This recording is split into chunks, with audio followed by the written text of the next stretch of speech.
इधर ये करते हैं, उधर पंडित जी के लिए आहा महाराजा हरिश्चंद्र का बेटा फुलवारी से फूल तोड़ के लाता और महारानी सभ्या बर्तन मांजती है। देखिए बाहर इस समय आगे पीछे नौकरानी रहती थी, आज बर्तन मांजती है, चक्की चलाती है, दिन में 4 बजे खाती है, रात में सबको खिला के 12-1 बजे में खाती है। अरे रोहित पंडित जी के बेटा के लिए हाथी बनता है, पंडित जी का बेटा रोहित के पीठ पर बैठ जाता है, कहता चल हाथी चल। रोहित तेजी में नहीं चलता है, पंडित जी का बेटा रोहित के पीठ में कांटी ठोक देता है। देखिए बाबूजी, अगरबत्ती नहीं जले बाबा, अगरबत्ती छोड़ दियो। पंडित जी के पीठ में कांटी भोग देता है। माफ करेंगे, पंडित जी का बेटा रोहित के पीठ में कांटी भोग देता है। रोहित कहता है दोस्त जानते हो एक समय हमको खिलाने वाला हजारों हजार आदमी था, आज समय खराब है तुम्हारा, हम हाथी बनते हैं, हमको कांटी मत भोको। दोस्त बड़ा दर्द होता है, लेकिन पंडित जी का बेटा कहा कि तू मेरा नौकर है, हम जो कहेंगे करना होगा। कहा ठीक है। शाम आया, रोहित रो रहा है, बेटा तबीयत खराब है रे। कहा कि माँ माँ बोली हाँ बेटा। कहती माँ सब दिन तो बर्तन साफ करते रहेगी, कब तक हम पंडित जी का बेटा, पंडित जी के बेटा के लिए हाथी बनेंगे? बोलो ना माँ, कब तक हाथी बनेंगे? जानती है पंडित जी का बेटा हमको हाथी बनाता है, मेरे पीठ पे चढ़ जाता है, हमको कहता है चल हाथी चल, तेजी से नहीं चलता हूँ, कांटी भोंक देता है। हाँ माँ बहुत कष्ट होता है, बाबूजी से कब मिलेंगे? तू कब मिलेगी बाबूजी से? अपना ये दिन खराब है ना, बढ़िया दिन कब होगा? महारानी सभ्या कहती बेटा कभी न कभी दिन अच्छे होंगे, क्योंकि मनुष्य के जीवन में कभी सुख कभी दुख आता है।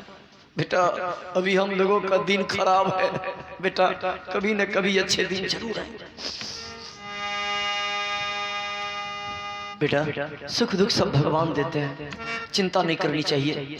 बेटा को शांत किया, सो गई। कल हुआ फिर गया, रोहित पंडित जी के बेटा के लिए हाथी बना, लौट करके आया शाम में, तो आज देखा माँ रो रही है। कहा गे माँ कल मैं रो रहा था, आज तुम रो रही है। माँ कहती है बेटा चक्की चलाने की आदत नहीं थी ना, चक्की चलाई ना, हाथ में फोका पड़ गया। बच्चा माई की गोद में बैठ के छोटे छोटे हाथ से माई के आंसू को पोंछ रहा है। कहा माँ कल तो बोली थी ना कि सुख दुख भगवान देते हैं, कल हमको तुम समझाई थी, आज वही बात तुम्हारा बेटा तुमसे बोल रहा है। चुप हो जाओ माँ।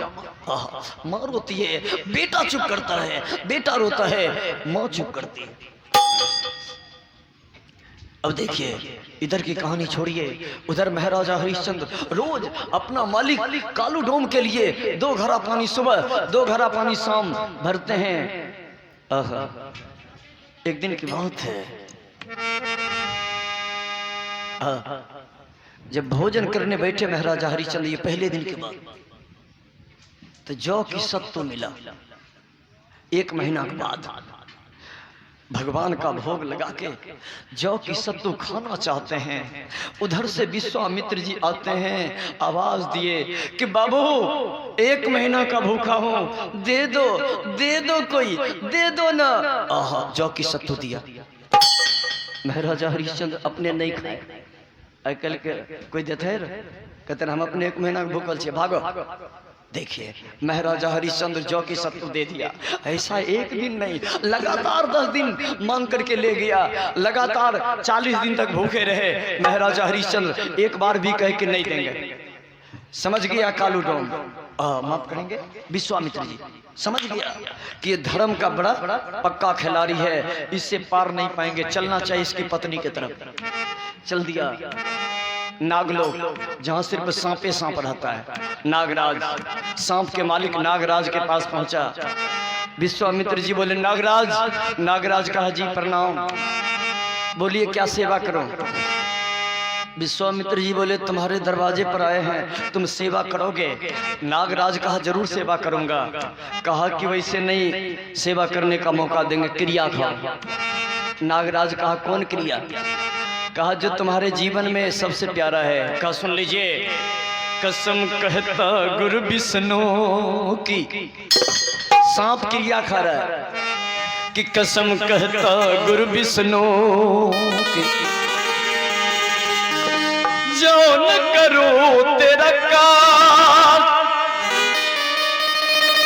तो कसम कहता गुरु शंकर की, ओहो तो नरक में बाप। शंकर भगवान की कसम, विष्णु भगवान की कसम, आप जो कहेंगे हम वो।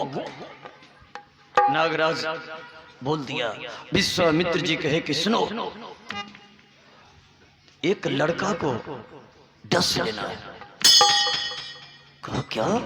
कहा कि हाँ। उस सांप कहा लड़का कौन है? विश्वामित्र जी बोले लड़का का नाम रोहित है। देखिए वो नागराज कौन बंद कर, नहीं डसेंगे उसको। विश्वामित्र जी बोले क्यों? नागराज कहा कि जिसका बाप धर्म के नाम पर तहलका मचा दिया है, उसके बेटा को हमको डसने का पावर नहीं है। देखिए काल है सांप, लेकिन धर्म के कारण वो डसने का पावर नहीं है उसको। क्यों? क्योंकि धर्मात्मा है उसका बाप। का नहीं डसूंगा मैं। विश्वामित्र जी बोले नहीं डसोगे? कहा कि नहीं, उसका बाप धर्मात्मा है, हमें पावर नहीं है, उसको हम डसेंगे। कहा क्रिया खा लिया सो विष्णु भगवान लगा के कि आप जो कहिएगा सो करेंगे। अगर उसको नहीं डसोगे तो नरक में जाना पड़ेगा। अब तो सांप भी फेरा में पड़ गया क्रिया खा के। कहा विश्वामित्र जी आप क्रिया खिला के हमको फेरा में डाल दिए, लेकिन सुनिए मेरे जाति में, सांप जाति में है एक नियम सही, ओह निर्दोष जीव को सांप काटते नहीं। मेरे सांप जाति में नियम है कि निर्दोष जीव को सांप नहीं डसता है। विश्वामित्र जी बोले चलो उसको दोषी मैं बनाऊंगा, दोषी मैं बनाऊंगा। अरे तुमको चापेगा तब तो डसोगे? कहा कि हाँ चापेगा तब डसेंगे। कहा चल आगे आगे। विश्वामित्र जी पीछे पीछे नागराज जा रहा है। गया और जिस फुलवारी में रोहित रोज फूल तोड़ने आता था ना, उसी फुलवारी में एक डाल पर सांप को बिठा दिया। और विश्वामित्र जी अपने तपोबल के प्रभाव से ढेर सारा फूल लगा दिया और फूल के गुच्छा के बीच में सांप को बिठा दिया। विश्वामित्र जी बोले रोहित आएगा, फूल तोड़ेगा, उसी बीच में तुम रहोगे, तुम्हारा मुंह दाबेगा, तुम डस लेना। कहा कि ठीक है। विश्वामित्र जी हट गए वहां से। और सांप देखिए जो काटने आया है, डसने आया है, धर्म के कारण क्या कहते जानते हैं? हे सूरज देव तुम इधर, हे सूरज देव तुम ख्याल रखना, हे सूरज देव तुम ख्याल रखना, हे माँ धरती तुम ध्यान देना, हे माँ धरती तुम ध्यान देना, हे माँ सरस्वती ध्यान देना, रोहित को मत आने दे, हे माँ सरस्वती ध्यान देना, रोहित को मत आने देना, हे माँ सरस्वती ध्यान देना, रोहित को मत आने देना, हे माँ सरस्वती ध्यान देना, रोहित को मत आने देना। देखिए सूर्य भगवान से कहा वो सांप फन उठा के, हे सूर्य भगवान हम आज ही भर के लिए आए, एक ही दिन खातिर, आप जल्दी अस्ताचल और चले जाइए, मैंने डूब जाइए, आज का दिन खत्म और हम में और विश्वामित्र जी में करार खत्म, जल्दी आप डूब जाइए। ए बाबूजी इतना ही नहीं, हे सूरज देव तुम ध्यान देना, हे माँ धरती तुम ख्याल रखना, हे माँ धरती एक बार शरीर हिला दो। माँ धरती का शरीर हिलेगा तो क्या होगा? भूकंप होगा। सांप कहा कि भूकंप हो जाएगा। रोहित की माँ सोचेगी कि भूकंप हो गया, अपना बेटा को कहेगी कि बेटा नहीं जाओ, आज भूकंप है, नहीं जाओ फूल लाने। न रोहित आएगा और न उसको हम डसेंगे। इतना ही नहीं, वो सांप कहा, ए मां सरस्वती, रोहित की माँ के जिब्बा पे बैठ जाइए और कह दीजिए उसे, वो अपना बेटा से कह देगा कि बेटा फूल लाने नहीं जाओ। न रोहित आएगा फूल लाने, न हम उसको डसेंगे। इतना विनती से सांप को संतोष नहीं हुआ। तब क्या कहा जानते हैं? सांप आवाज दिया कि हे भोले शंकर,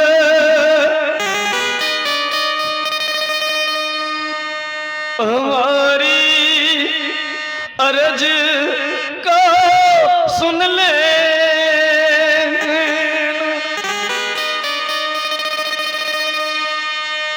या तो मेरी मौत दे दे,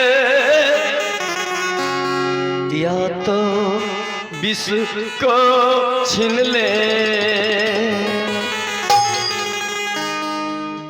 सांप कहा, भोला बाबा, रोहित के आने से पहले मेरी मौत दे दीजिए, न हम जिंदा रहेंगे और न रोहित को डसेंगे। अगर मेरे अंदर, अगर हमको नहीं मारिएगा ना, जिंदा रखिएगा, तो जहर जो है ना मेरे अंदर उछीन लीजिए, ताकि रोहित को डसेंगे ना तो रोहित को जहर नहीं लगे। ये सब क्यों बोला सांप? क्योंकि धर्मात्मा का बेटा है। लेकिन बाबूजी, रोहित अपने दोस्त के साथ पहुंच गया फुलवाड़ी। कहा, दोस्त देख, एक ही डाल में ढेर सारा फूल लगा है, जल्दी से फूल तोड़ के लौट जाऊंगा और माँ की सेवा कर दूंगा। रोहित का साथी इधर उधर घूमने लगा।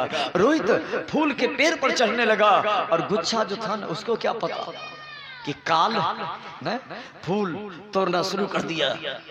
जो में उसी बीच सांप बैठा है। खरखराहट की आवाज हुई, सांप का कलेजा कांप गया। देखिए, धर्म धर्म धर्म, सांप डर रहा है कि कैसे डसेंगे। लेकिन फूल तोड़ते तोड़ते रोहित जो ही सांप को चांप दिया, सांप रोने लगा कि अब हम लाचार हैं। और सांप रोहित के हाथ में डस, रोहित दिखारी काला उजला हल्ला कर दिया, बचाओ बचाओ, सांप सांप सांप सांप। पैर पर से नीचे गिर गिर पर दिल खा। देखिए, लड़का बच्चा दौड़ गया। रोहित रोहित, क्या हो गया? रोहित का दोस्त सांप डस गया, अब नहीं बचूंगा। जाओ, मेरी माँ से कह देना जल्दी आने के लिए। अगर वो जल्दी आएगी ना, मेरी माँ उनसे भेंट हो जाएगी। अगर मैं मर गया ना, मेरी माँ को कह देना कि रोहित मरने लगा, तुमको प्रणाम करके चला गया। कह दोगे ना? बोलो ना। कह दूंगा, लेकिन रोहित तुमको कुछ नहीं होगा। रोहित का, हे भगवान, जब मेरी माँ रोती थी ना, मैं चुप करता था कि माँ गए, चुप हो जाओ, बाप नहीं है तो मैं हूं ना। लेकिन हे भगवान, जब मेरी माँ बर्तन मांजते मांजते, चक्की चलाते चलाते थक जाएगी, रोने लगेगी, कौन बेटा माँ की गोद में बैठ करके माँ के आंख के आंसू को पोंछेगा? रोहित गिरा हुआ है। लड़का बच्चा सब गया, आवाज दिया। जहां नौकरानी नौकरानी बनके माता जी चक्की चला रही थी, आवाज दिया, माता जी गेट खोलिए, गेट खोलिए। माँ से ब्याह का थी, लगता है रोहित आ गया। बेटा भी आ रही हूं, गेट खोल। अरे जो ही बाहर निकली, देखती है। उन्हें कह दियो ना बाबा, तने उन्हें तनी अगरबत्ती उन्हें कह दियो ना। देखिए महारानी सभ्या लड़का बच्चा को जो देखती है समझ गई कि कुछ गड़बड़ जरूर है। कहने लगी बउआ मेरा रोहित नहीं है, कोई बात। लड़का बच्चा का मां तेरे बेटा को सांप डस लिया है, वो छटपटा रहा है।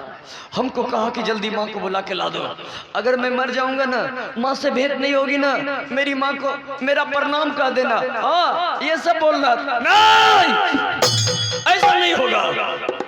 दौड़ के गई पंडिताइन जी के पास। पंडित जी नहीं थे। पंडिताइन जी से कहती मालकिन मेरे बेटा को कुछ हो गया है। देखिए माँ का हृदय ये नहीं कहती कि बेटा को सांप डस लिया, अशुभ बात कैसे बोलेगी। कहती मालकिन मेरे बेटा को कुछ हो गया है, संकट में, छुट्टी दीजिए ना। लेकिन पंडिताइन जी कहती पाप नहीं कहेगी, जब काम करने का समय आता है कहती है कि बेटा को कुछ हो गया, बेटा को दुलार करूंगी, नहीं छुट्टी मिलेगी। माँ सभ्या कहती मालकिन जिंदगी भर काम करूंगी, आज अगर छुट्टी नहीं देगी ना आदेश का उल्लंघन कर दूंगी। हाँ क्या आदेश का उल्लंघन करेगी। पंडिताइन जी झाड़ू लिया और महारानी सभ्या के पीठ पर 10 झाड़ू लगा लगा लगा।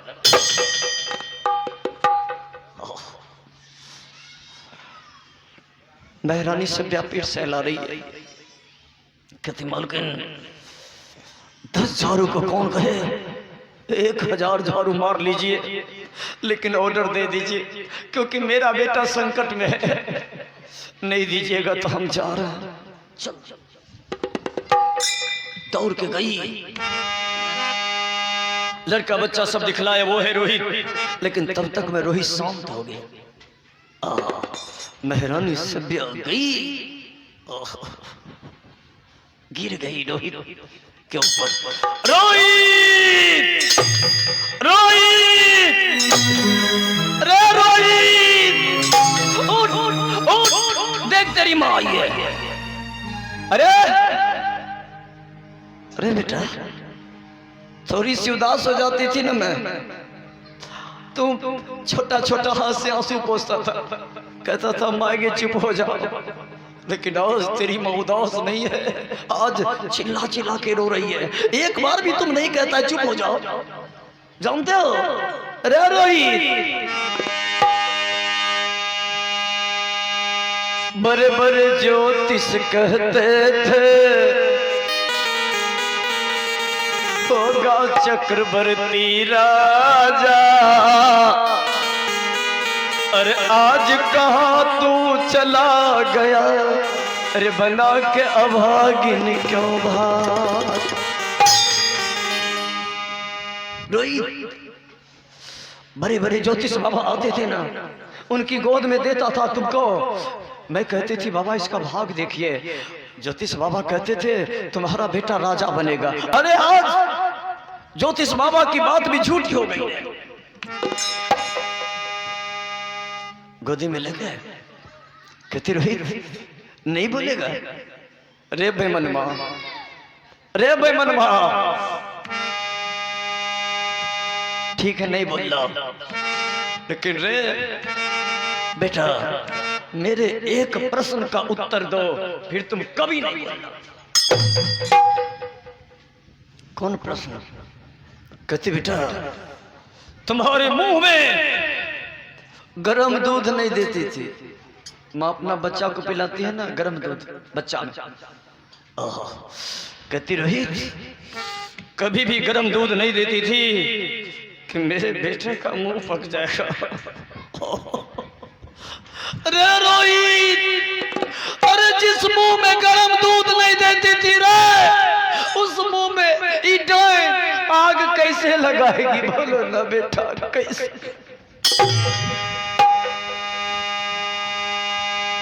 लेकिन अब कौन बेटा कहेगा चुप हो जाओ। क्योंकि तुम मर गया, चाहे माथा फोड़ लो, बेटा नहीं बोलेगा, नहीं बोलेगा, नहीं बोलेगा बेटा। और मैदानी से ब्याह दो हाथ की साड़ी फाड़ के बेटा की लाश पर दिया है। बेटा बेटा बेटा कर रही है और रो रही है कि गोरे गोरे मोह मोरे बेटा,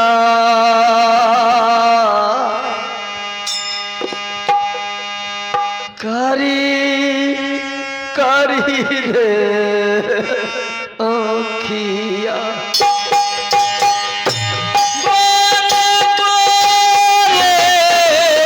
हमारे बेटा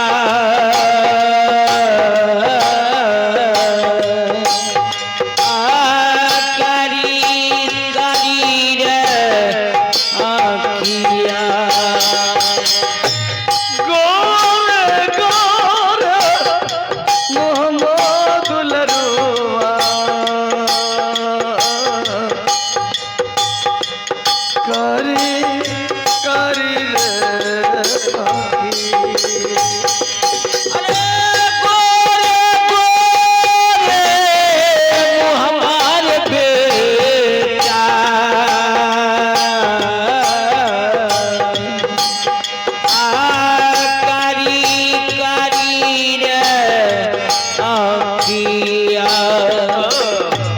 देखिए सपना, देखिए सपना, देखिए सपनमा, देखिए सपनमा, देखिए सपना, देखिए सपना, देखिए सपनमा, देखिए सपनमा।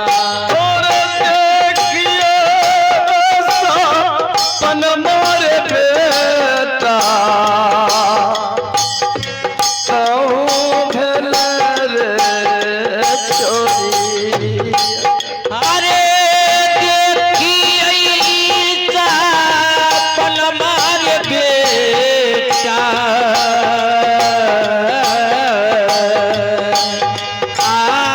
कहूँ भेल रे चोरिया।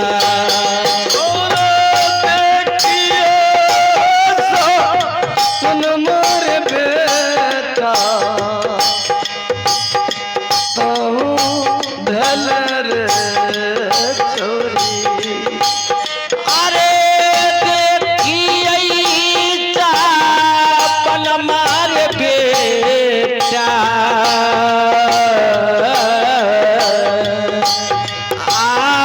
कहूँ भेल रे चोरिया।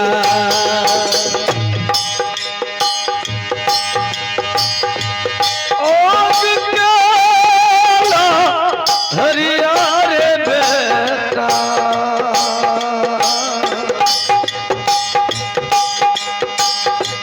पानी से बोतई।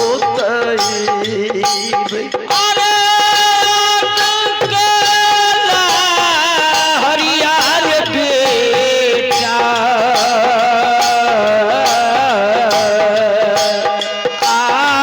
पानी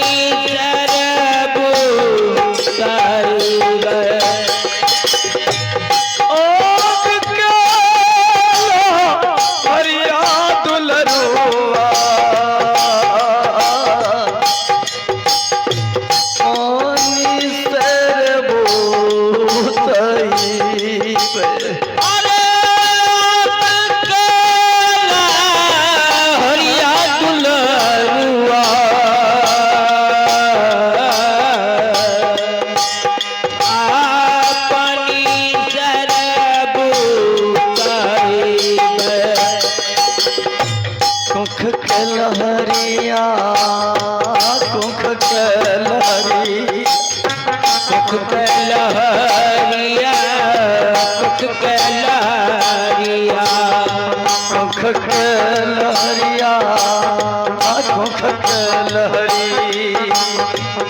सुख के लहरिया सुख के लहरिया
कैसे हम तेजब कैसे हम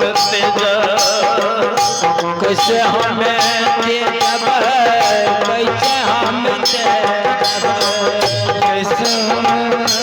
तेजब कैसे हम तेजब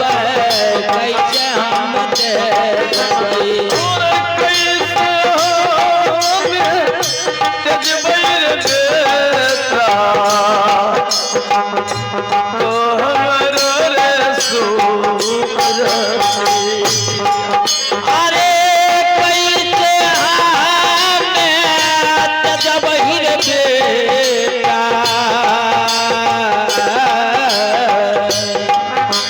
आपको हर सूरतिया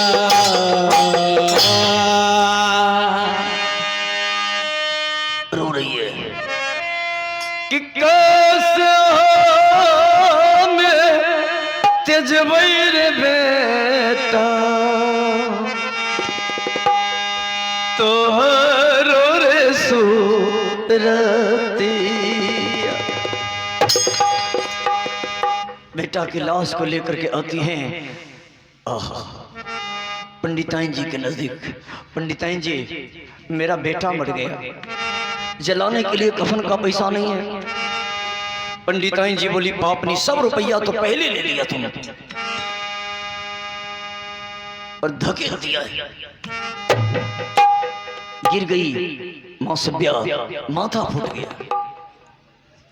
देखिए इसको, माथा फूट गया है, रोती जा रही है कि अरे विधाता क्या लिखा है मेरे किस्मत भाग में, सबकी गोदी हरी भरी है, मैं जलती हूँ आग में।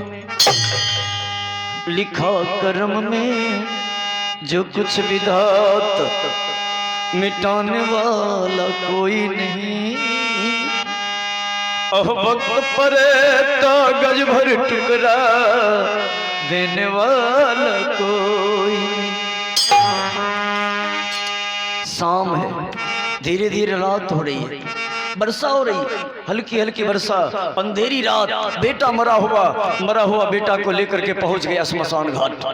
और उधर देखिए श्मशान घाट में महाराजा हरिश्चंद्र अपने मालिक कालू डोम के लिए पानी भरने के लिए गए। 2 घड़ा पानी स्नान घर में भर दिए और पानी भर करके आ रहे हैं। कालू डोम की पत्नी चंदावली कहती रहे कुर्सी पर बैठो। महाराजा हरिश्चंद्र बोले कि हम नौकर हैं, आप मालकिन हैं, आप कुर्सी पर बैठी हैं, हम नीचे हम बैठते हैं। कालू डोम की पत्नी बोली कि नहीं बैठो।